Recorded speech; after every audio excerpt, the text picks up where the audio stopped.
वैसा ही फल पाया, जो जैसी भावना लाया वो वैसा ही फल पाया। नहीं खाली उसे लौटाया, वो मन ही मन हर्षाया। नहीं खाली उसे लौटाया, वो मन ही मन हर्षाया। और कर दिया माला माल काशी वाले ने, लुटा दिया भंडार काशी वाले।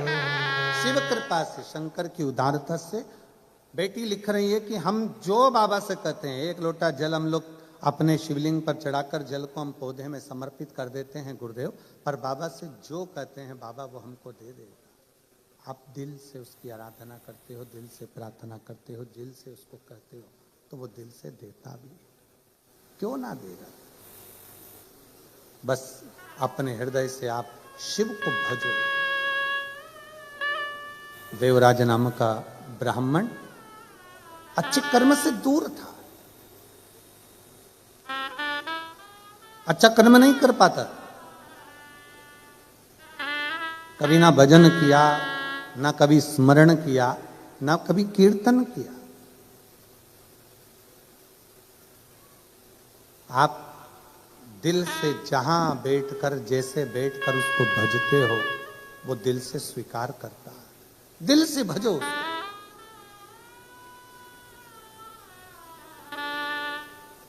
देवराज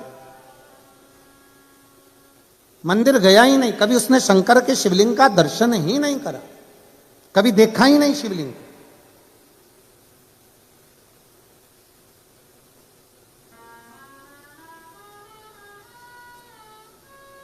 देवराज की पत्नी, बच्चे, कुटुंब, कबीला सब है,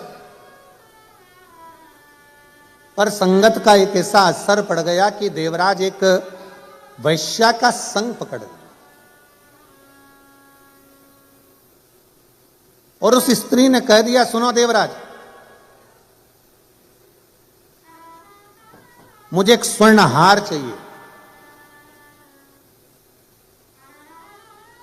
बिंदु और देवराज दोनों की कथाओं का क्रम एक जैसा, एक जैसा। मुझे एक स्वर्ण हार चाहिए। जो रानी के गले में हार पड़ा हुआ है, वो रानी के गले का हार मेरे को ला कर दो। अब देवराज ने विचार करा और फिर निवेदन है, पत्नी जो होती है वो कभी भी आपको कर्जे में डूबता हुआ नहीं देखना चाहेगी, पर आप अगर गलत विचार से, गलत सोच से, पर स्त्री से अगर जुड़ रहे हो, तो वो स्त्री आपको थोड़ा ना थोड़ा, कहीं ना कहीं गलत कृत्य में डुबाती चली जाए।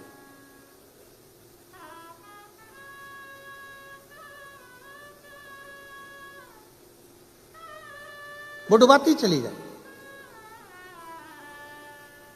इस दुबई की एक बात बहुत अच्छी है महाराज कि यहां अगर आप रोड पर कहीं थूक नहीं सकते, रोड पर कहीं सिगरेट, तंबाकू, बीड़ी कुछ आप पी नहीं सकते, मदिरा आदि भी रोड पर कहीं पी नहीं सकते। और हम तो कहते हैं ऐसा होना चाहिए अपने भारत में भी।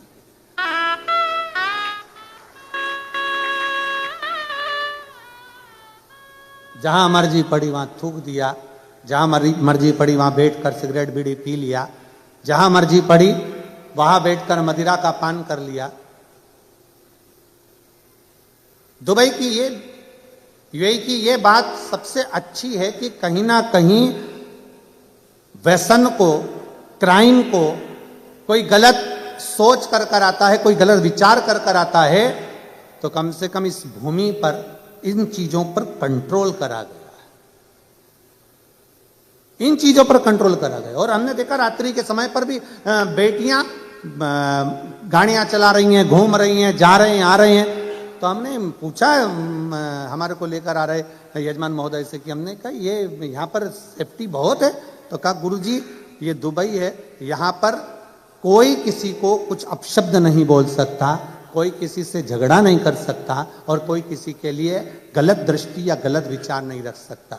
और ये होना चाहिए बेटियों की सुरक्षा के लिए और जनमानस की रक्षा के लिए बहुत जरूरी, बहुत जरूरी।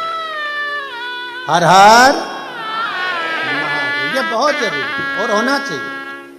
आज गलत जरा जरा से बच्चे नशे में डूबते चले जा रहे हैं, जरा जरा से बच्चे गलत विचारों में डूबते चले जा रहे हैं, गलत गलत उनके भीतर भाव उत्पन्न होते चले जा रहे हैं। उसका रोकथाम होना जरूरी है, बहुत जरूरी। शिव कथा कह रही है, भगवान शंकर का चरित्र कर रहा है, भगवान शंकर का आनंदमय चरित्र वर्णन कर रहा है। देवराज एक स्त्री के चक्कर में पड़ गए, देवराज एक स्त्री के चक्कर में, और उस स्त्री ने देवराज से कह दिया कि मुझे जो रानी के गले में हार पड़ा हुआ है, जो रानी के गले में हार है, वो हार मुझे ला कर दो।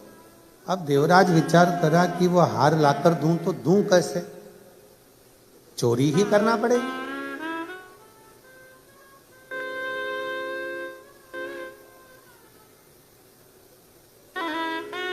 थोड़ा चोरी का धन एकत्रित करूंगा तभी तो मैं आगे बढ़ पाऊंगा, तभी तो मैं रानी को हार लाकर दे पाऊंगा। अब स्त्री ने जिद पकड़ ली, मुझे तो रानी के गले का हार चाहिए तो चाहिए, तुम लाकर दो और अभी लाकर।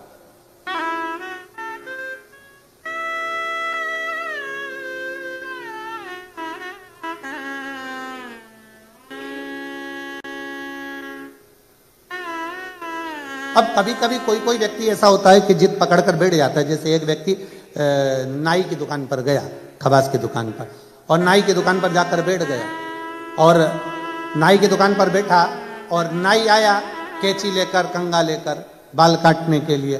तो जैसे कैंची कंघा लेकर आया तो नाई ने देखा कि इसके सिर पर तो केवल 8 बाल हैं। कितने बाल हैं? केवल 8। अब नाई को आ गई गुस्सा कि ये मेरी हंसी उड़ाने आया मेरी दुकान पर, जब इसके बाल थे ही नहीं तो मेरे पास आया काहे को। तो नाई ने पूछा, बता गिनूं कि काटूं?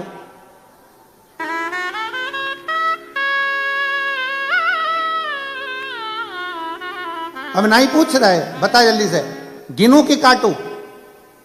अब वो व्यक्ति बोला, कलर कर दे, न गिन न काट, वो 8 तू कलर कर दे। अब होता कोई कोई, अब स्त्री ने जिद पकड़ कर बैठ गई कि मुझे तो वो हार चाहिए तो चाहिए, लाओ जाओ जाकर लाके दो मुझको।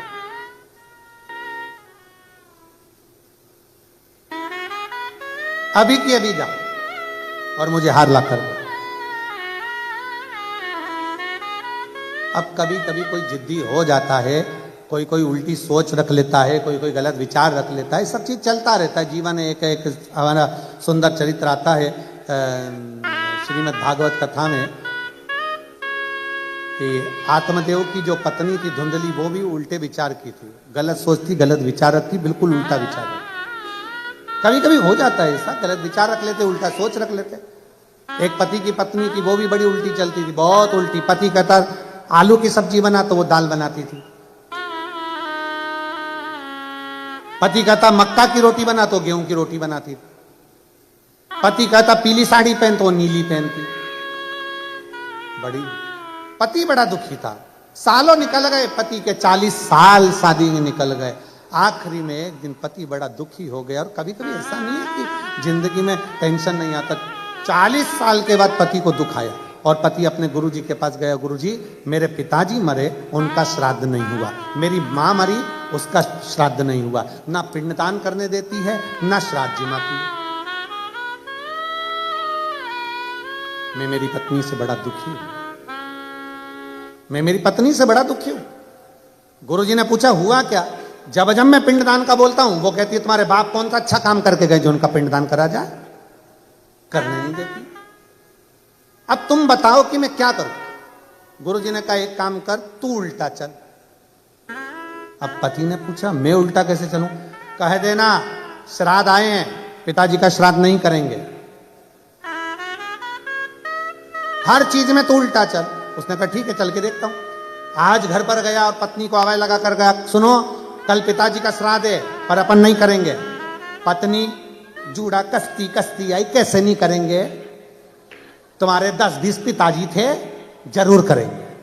पति तक खुश हो गया, जिंदगी में पहली बार सीधी चली। अब उसको क्या मालूम था कि खुद उल्टा चला है। अब गुरुजी ने बोला था जो काम करना उल्टा उल्टा चलना। उसने कहा सुनो पिताजी का, अब तू बोल रही है कि श्राद्ध खिलाना है तो कर देंगे, मना नहीं है, पर अपन गुलाब जामुन नहीं बनाएंगे, भजिए नहीं बनाएंगे, खीर नहीं बनाएंगे। इतने में पत्नी बोली कैसे नहीं बनाएंगे, सब बनाएंगे। फिर पति ने कहा अच्छा बना भी लेंगे ठीक है, पर अपने पंडित जी को भोजन करने नहीं बुलाएंगे। पत्नी बोली कैसे नहीं बुलाएंगे, बुलाएंगे और दक्षिणा भी देंगे। अब तो पति खुश हो गए, एकदम बढ़िया, मेरी पत्नी सही हो गई। पंडित जी आ गए,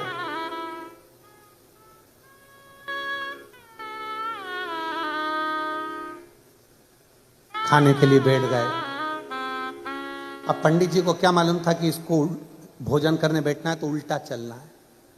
पंडित जी के पास में वो खीर की पूछे नहीं आई और पंडित जी ने कह दिया हाँ ला दो। अब ये उल्टी चल गई, कैसा हपसी है, सब खा गया। पंडित जी उठ के भागे। पति को बड़ा दुख हुआ, गुरुजी के पास गया, मेरा सारा करा धरा पानी फिर गया गुरुदेव, इससे मेरा पीछा छुड़ा दो। गुरुजी ने कहा सीधी सीधी बात है, हरिद्वार लेकर चले जा नहाने के लिए। वो जाएगी ही नहीं, कह देना पूरा गांव का लोग जा रहा है, अपन भी चलते हैं। इसने जाकर कह दिया सुनो, गुरुजी ने जो जो बताया वैसा वैसा करा। सारे गांव के लोग हरिद्वार नहाने जा रहे हैं, अपने पास टाइम नहीं है, मेरे को नौकरी से फुर्सत नहीं है। पत्नी बोली कैसे नहीं जाएंगे, 40 साल शादी के हो गए, कहीं नहीं लेकर गए हो, चलो मुझे गंगा नहाने लेके चलो। हरिद्वार ले गए। गुरुजी ने कहा था जे नीचे नहाने जाए और तू इतना कह देना आगे मत जा।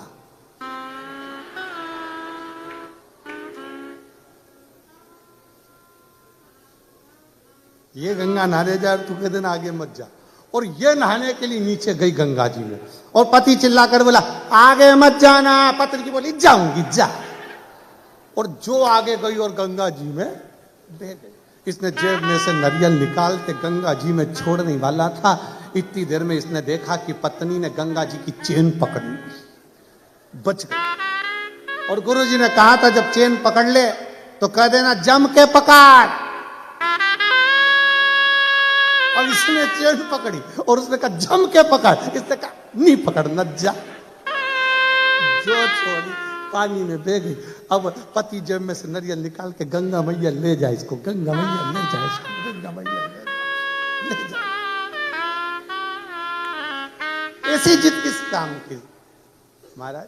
तेरे डमरू की धुन सुन के मैं काशी नगरी आई हूँ। तेरे डमरू की धुन सुन के मैं काशी नगरी आई हूँ। तेरे डमरू की धुन सुन के मैं काशी नगरी आई हूँ। मैं काशी नगरी आई हूँ। मैं काशी नगरी आई हूँ। मैं काशी नगरी आई हूँ। मैं काशी नगरी आई हूँ। मेरे भोले ओ बम भोले मैं काशी नगरी आई हूँ। मेरे भोले ओ बम भोले मैं काशी नगरी आई हूँ। बड़े भाव से दोनों हाथों से सुना है हमने ओ भोले तेरी काशी में गंगा है। सुना है हमने ओ भोले तेरी काशी में गंगा है, उसी गंगा नहाने को मैं काशी नगरी आई हूँ। उसी गंगा को नहाने को मैं काशी नगरी आई हूँ। मेरे भोले ओ बम भोले, मैं काशी नगरी आई हूँ। बड़े भाव से दोनों हाथों से ताली से बजाते हुए सुना है हमने ओ भोले, तेरी काशी में मुक्ति है। सुना है हमने ओ भोले, तेरी काशी में मुक्ति है। सुना है हमने ओ भोले, तेरी काशी में मुक्ति है। सुना है हमने ओ भोले, तेरी काशी में मुक्ति है। उसी मुक्ति को पाने को मैं काशी नगरी आई हूँ। उसी मुक्ति को पाने को मैं काशी नगरी आई हूँ। बड़े भाव से ताली से मेरे भोले ओ बम भोले, मैं काशी नगरी आई हूँ। सुना है हमने ओ भोले, तेरी काशी में गोरा है। सुना है हमने ओ भोले, तेरी काशी में गोरा है। उसी गोरा को पाने को मैं काशी नगरी आई हूँ। उसी गोरा को पाने को मैं काशी नगरी आई हूँ। मेरे भोले ओ बम भोले, मैं काशी नगरी आई हूँ।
सुना है हमने ओ भोले तेरी काशी में मुक्ति है। सुना है हमने ओ भोले तेरी काशी में मुक्ति है।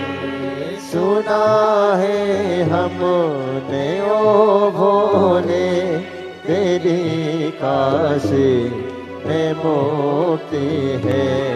उसी मुक्ति को पाने को मैं काशी नगरी आई हूँ।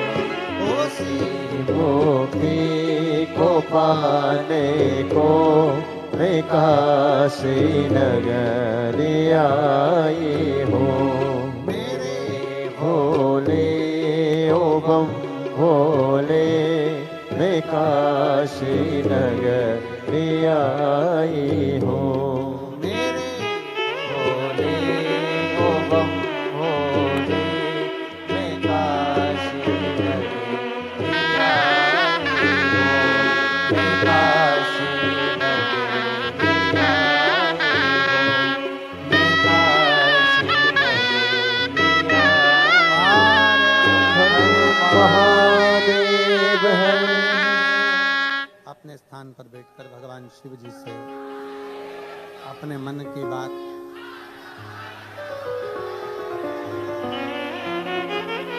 अपने स्थान पर बैठकर भगवान देवाधिदेव महादेव से बड़े भाव से, हृदय से, दिल से बाबा को अपने मन की बात कहेंगे। सब साथ में बोलेंगे और हृदय से बाबा से कहेंगे।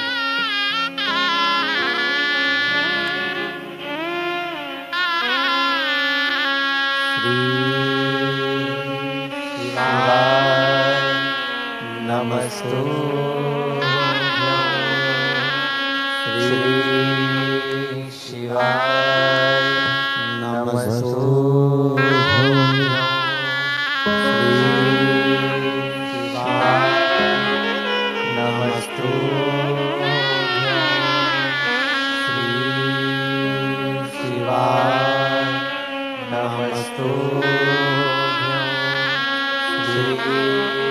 शिवाय नमस्तुभ्यं।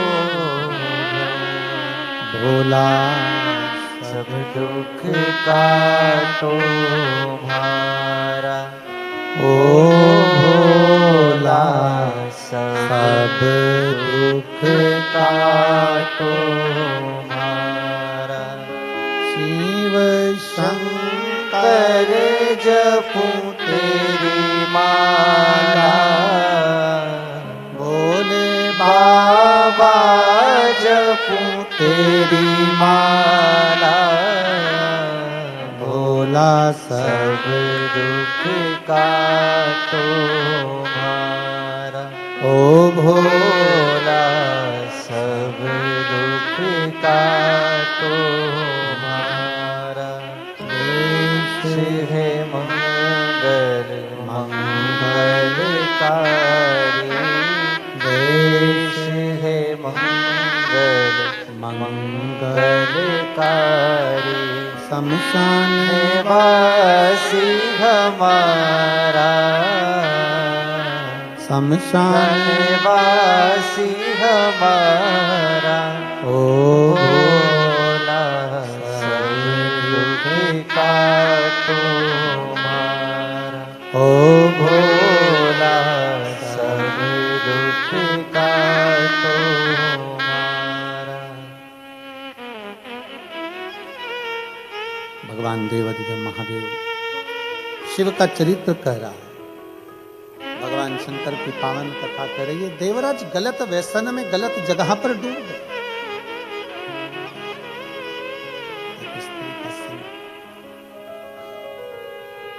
तो फिर निवेदन है जो पहले कथा में कहा, फिर कहते हैं, पर धन और पर नारी। पर धन और पर नारी एक दिन बर्बाद कर कर ही छोड़ते। पराई स्त्री पर पड़ी हुई दृष्टि और पराये धन पर पड़ी हुई दृष्टि हमें बर्बादी की ओर लेकर चली जाती है।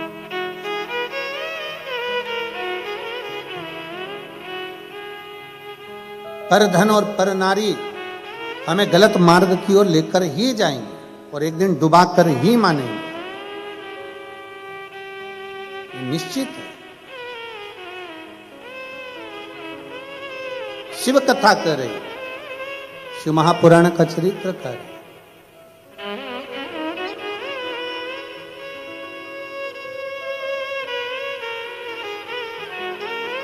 प्रयास करो, कितना सुंदर हम जहां ठहरे हैं, जिस बिला में, वहां के सामने देखो तो समुद्र की लहरें पड़ती रहती हैं सामने, समुद्र की। कितना सुंदर ज्ञान है। समुद्र में माणिक मोती सोना चांदी डाल दो, समुद्र किनारे पर छोड़ेगा क्या? नहीं। पर समुद्र में कचरा पटक दो, वो किनारे पर लगा देता है। शिव महापुराण भी यही कहती है कि जीवन में अगर कोई गलत विचार, गलत सोच, गलत दृष्टि, गलत भाव हमारे अंदर आ रहे हैं तो मन से समुद्र की लहर की तरह कचरे को बाहर फेंको, और भगवान का नाम अगर उतर रहा है, कोई अच्छा कार्य जिंदगी में आ रहा है तो उसको अपने अंदर उतारने का प्रयास करो, उसको अपने भीतर उतारिए, उसको अपने अंदर ले जाने का प्रयास करिए, उतारने का प्रयास करिए। देवराज ब्राह्मण कुल में जन्म लेने के बाद भी वो कर्म श्रेष्ठ नहीं कर पाए, श्रेष्ठ कर्म नहीं कर पाए। भले जन्म ब्राह्मण कुल में हो गया पर विचार शुद्ध ना बन पाए। कहीं पर भी रहो, कैसे भी रहो, देश में विदेश में जहां मर्जी पड़े, कहां रहो, पर श्री शिवाय नमस्तुभ्यम कहते रहो। तुम्हारा मन पड़े जहां रहो, पर हृदय से फिर वही बात आती, शिक्षा और संस्कार अपने जाना नहीं चाहिए। शिक्षा और संस्कार अपने समाप्त नहीं होना चाहिए, वो हैं और अंदर उतारते रहो उसको, और उतारिए। देवराज व्यसन में भी पड़ गया, देवराज स्त्री के चक्कर में भी पड़ गया, चोरी करने के लिए रानी के घर में प्रवेश कर गया।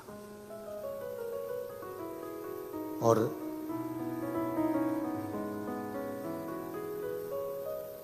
चोरी करने के लिए जब रानी के घर में प्रवेश करे, रानी का हार चाहिए था चोरी करने के लिए, जब अंदर गया, हार चुरा कर लेकर जब भागा, राजा को सूचना मिल गई कि रानी का हार कोई चुरा कर भागा है, पीछे पीछे पीछे पीछे दूतों को लगा दिया, पीछे पीछे दूतों को लगा दिया। चोरी का हार लेकर कहां जाता, कहीं छुपने का स्थान नहीं मिला। एक शिवालय था, शंकर जी का मंदिर, उसको लगा ये टूटा फूटा मंदिर है, शिवालय है, उसके अंदर प्रवेश कर गया।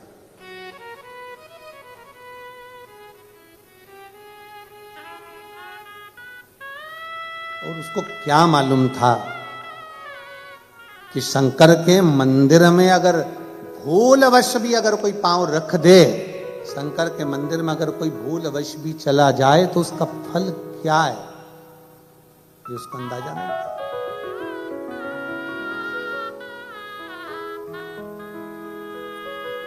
प्रवेश कर गया। शिव कथा का स्मरण चल रहा था। कोई एक बुजुर्ग ब्राह्मण बैठकर कथा का वाचन कर रहे थे, बीच बीच में चिल्ला रहे थे, हर हर। थोड़ी देर में कथा हो, हर हर। पहले हमारी भी आदत थी, हम भी चिल्लाते थे, बीच बीच में हम भी बोलते थे कि दीन बंधु दयालु दया कीजिए, जो दोनों हाथ उठाकर हर हर महादेव नहीं बोले उसको उठा लीजिए। पहले हम भी बोलते थे, पर हमने बोलना बंद कर दिया जब से लोगों ने पत्र लिखना चालू करे। एक व्यक्ति ने पत्र में लिखकर बोला, गुरुजी हम गाड़ी चला रहे होते हैं, हेडफोन में कथा सुन रहे होते हैं और आप बोल देते हो कि जो हर हर नहीं बोले उसको उठा लीजिए, तो हमको गाड़ी खड़ी करना पड़ती है, दोनों हाथ से पहले बोलना पड़ता हर हर महादेव, फिर गाड़ी बढ़ाना पड़ती है। लोग देखते हैं अच्छा नहीं लगता, लोग समझते हैं इसको मिर्गी का दौरा मोरा आ गया।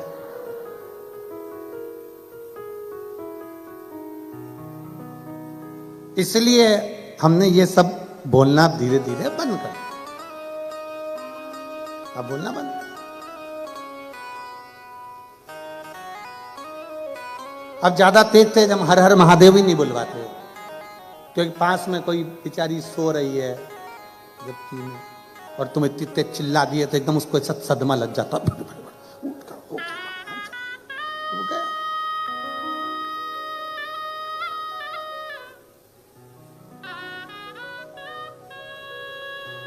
कभी कभी ऐसे चीजें हो जाती है महाराज जी। एक डॉक्टर साहब हैं इंदौर के, उनका केस एक जज साहब के पास में चल रहा है। अब वो जज साहब जब उनकी फाइल आती है वो तारीख पर तारीख दे जाते। अब एक बार जज साहब पड़ गए बीमार, उन्हीं डॉक्टर के पास आ गए। हमने कहा क्या हो गया? कहले उनको अटैक आया। तो हमने कहा तुम भी तारीख दे दो, तुम भी तारीख दो। हो सकता है क्या? नहीं। जज तारीख देख सकता है, पर डॉक्टर क्यों? क्योंकि डॉक्टर शंकर का एक रूप होता है, उसका कार्य है दरवाजे पर अगर कोई आया है तो उसके प्राणों को बचाना, उसके प्राणों की रक्षा करना, ये डॉक्टर का कार्य है।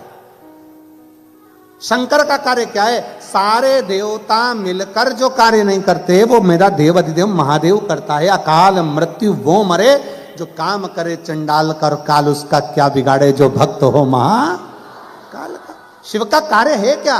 जो भटक रहा है, अटक रहा है, कहीं छूट रहा है, उसको पकड़कर अपने पास में लेकर आना।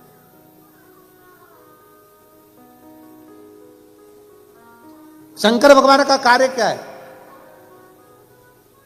कोई मंजिल से भटक रहा है उसको वापस मंजिल पर लाना, कोई अटक रहा है उसको उस अटके हुए कार्य से निकाल दे। वो कहते हैं ना, अटका हुआ मेरा सारा काम हो गया, अटका हुआ मेरा सारा काम हो गया, वो काशी वाला मुझ पे मेहरबान हो गया, वो काशी वाला मुझ पे मेहरबान हो गया। अटका हुआ मेरा सारा काम हो गया, अटका हुआ मेरा सारा काम हो गया, वो काशी वाला मुझ पे मेहरबान हो गया, वो काशी वाला मुझ पे मेहरबान हो गया। बस शिव का कार्य क्या है? अगर कोई अटक रहा है, कोई फंस रहा है, बाबा शंकर पर आपने एक लोटा जल चढ़ाया है तो मार्ग से निकाल दो।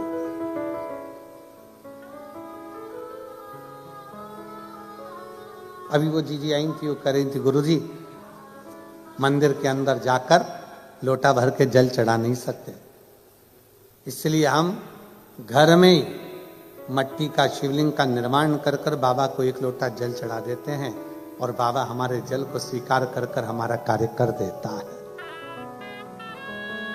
यही प्रेरणा कौरव और पांडवों का जब युद्ध प्रारंभ हुआ था, कौरव और पांडवों का युद्ध जब कुरुक्षेत्र की भूमि पर होने जा रहा था, एक रात्रि के पहले पूरी सेना कुरुक्षेत्र की भूमि पर पहुंच गई थी। एक तरफ कौरव, दूसरी तरफ पांडव, दोनों तरफ। भगवान कृष्ण ने देखा कौरव और पांडवों का युद्ध होने वाला है, रात्रि के समय पर मेरा द्वारकानाथ, मेरा द्वारकाधीश पांडवों के कक्ष में पहुंच गए। सारे पांडवों को एक जगह एकत्रित कर लिया, सारे पांडवों को एक जगह एकत्रित करा और एकत्रित कर कर कहा, पांडवों, अर्जुन, युधिष्ठिर, नकुल, सहदेव, भीम, सुनो, सामने योद्धा हैं और बड़े बड़े शूरवीर योद्धा हैं, और मैं जानती हूं कि तुम भी, भगवान कृष्ण कहते हैं मैं जानता हूं कि तुम भी साधारण नहीं हो, तुम भी बड़े शूरवीर योद्धा हो। उधर भी वीर योद्धा हैं, तुम भी वीर योद्धा हो, तुम दोनों का युद्ध हो चलेगा, उस युद्ध में तुम जीत सकते हो। सामने जो वीर योद्धा हैं उनसे युद्ध लड़ोगे, उस युद्ध में तुम जीत जाओगे। पर अर्जुन, कौरवों की सेना में योद्धाओं के अलावा कुछ संत, कुछ साधु, कुछ सन्यासी, कुछ तपस्वी, कुछ व्रती, जिन्होंने जिंदगी भर तप और बल इकट्ठा करा है, गुरु द्रोणाचार्य जैसे, अक्रूर जैसे, ना जाने कितने कितने भरे पड़े हुए हैं। इतना उनका तप बले, इतना तप बले कि तुम्हारे बाणों के आगे उनके तपबल का कुछ नहीं बिगड़ सकता। उनकी ओर से 33 कोटि देवता भी युद्ध करने के लिए कुरुक्षेत्र में होंगे।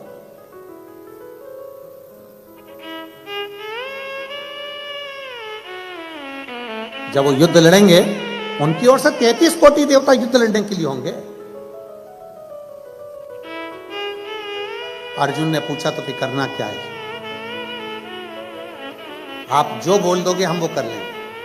भगवान कृष्ण ने कहा, अर्जुन एक काम करो, कल से युद्ध प्रारंभ होगा, तुम एक पार्थिव शिवलिंग का निर्माण करो। और पार्थिव शिवलिंग का निर्माण करना, फिर निवेदन है, पार्थिव शिवलिंग का निर्माण जरूरी नहीं है कि घर के अंदर आकर करो। तुम्हारे घर के बाहर जो गमला लगा है, उस गमले में आपने शिवलिंग की मिट्टी को थोड़ा सा उठाया और वहीं पर निर्माण कर कर घर में से एक लोटा जल भर के लाकर उसी पर चढ़ा दिया, दूसरा लोटा जल लाकर उसका विसर्जन कर दिया। वही मिट्टी, वही गमला, वहीं पर विसर्जन, उसी स्थान पर, एक ही जगह।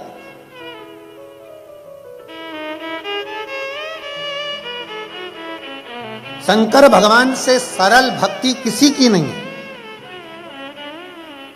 अन्य देवताओं को लड्डू पेड़ा चाहिए, जलेबी, कचौड़ी, भजिया, 56 भोग लगाना पड़ते हैं। शंकर भगवान को कौन सा 56 भोग लगता है? कुछ नहीं। अन्य देवताओं को बहुत सारा श्रृंगार चाहिए, शंकर भगवान को कोई श्रृंगार की जरूरत नहीं। वो तो खुद ही सुंदर है। कर्पूर गौरम करुणावतार, स्वयं सुंदर।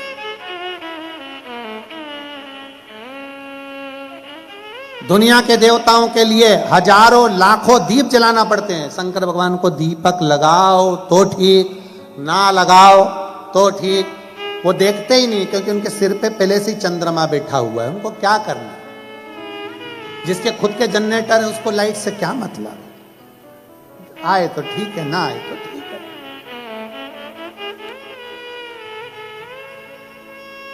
शिव जी को वस्त्र आभूषण से मतलब नहीं है। शंकर भगवान के गले में सांप पड़ा है, बिच्छू पड़ा है, मृग चर्म पहने हुए हैं, साला दुशाला लपेटे हुए हैं, और तन पर राख भस्म लपेटी पड़ी हुई है। उन्हें कोई मतलब नहीं कि तुम क्या लगा रहे हो, क्या दे रहे हो, क्या प्रदान कर रहे हो, क्या कर रहे हो, उन्हें कोई मतलब नहीं। तो शंकर शंकर, वो घड़ी है, तपस्वी तपस्वी।